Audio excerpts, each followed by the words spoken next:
So we ended up on the higher end of the totals that we were looking at for the Salt Lake Valley. Ski resorts ended up, for the most part, staying in the range that we were expecting. So we ended up with a little bit of a powder day.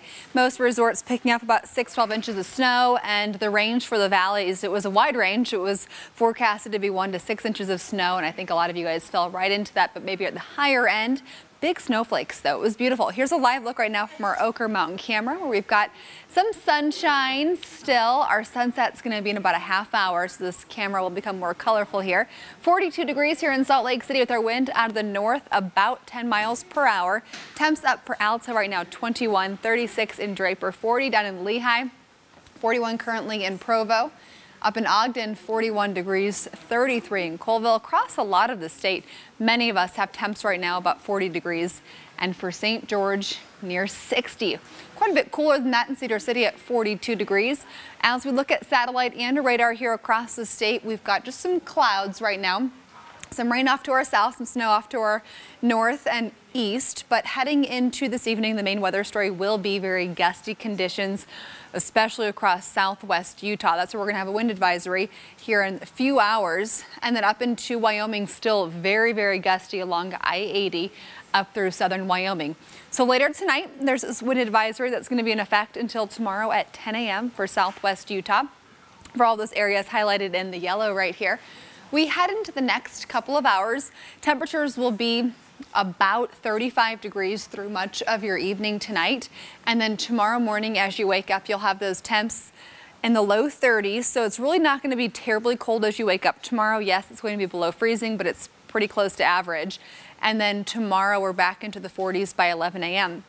If you're looking forward to a warm-up, I do have that for you, but just in a couple of days. Tomorrow will be 46, so it's going to be still on the cooler side.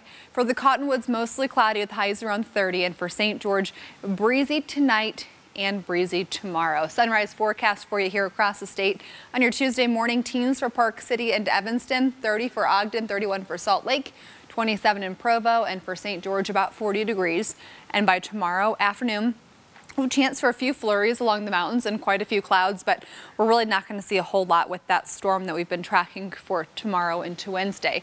And our afternoon forecast will call for temperatures about 45 to 50 for the Wasatch Front tomorrow, mid-60s for St. George. We head into the next couple of days, we'll have those clouds and that chance for a few flurries through tomorrow afternoon, but then we'll be dry pretty much the rest of the week, and we're going to have temperatures that are warming up. We'll have increasing clouds again this weekend, just like we did over the last weekend. And by late Saturday into Sunday, tracking the possibility of another storm here across northern Utah. For St. George, this plays out in the form of 60s and 70s over the next couple of days. By Thursday, 74, 75 on Friday. Then you'll cool down this weekend, and we'll have those temperatures by Sunday and Monday back into the 60s, but very breezy through tomorrow. So we do have that wind advisory in place. And for northern Utah, temperatures in the 50s on Wednesday, 60s on Thursday, Friday, and Saturday. In northern Utah? Awesome. That's right. Come on. It's really? a fact. Looking good.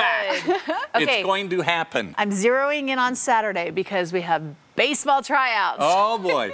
Well, a lot of places have baseball tryouts Baseball on mom Saturday. is back. Yeah, here she goes. So Saturday morning looks to be drier than if that storm moves in, it could be affecting the afternoon on Saturday across northern Utah. So we'll watch for that. You're looking at that. I'm looking at the 60s, mid-60s later this week. Leave that 65. We haven't been in the mid-60s for months, so So we're overdue. Make your plans accordingly. Yes. Welcome back, 60s.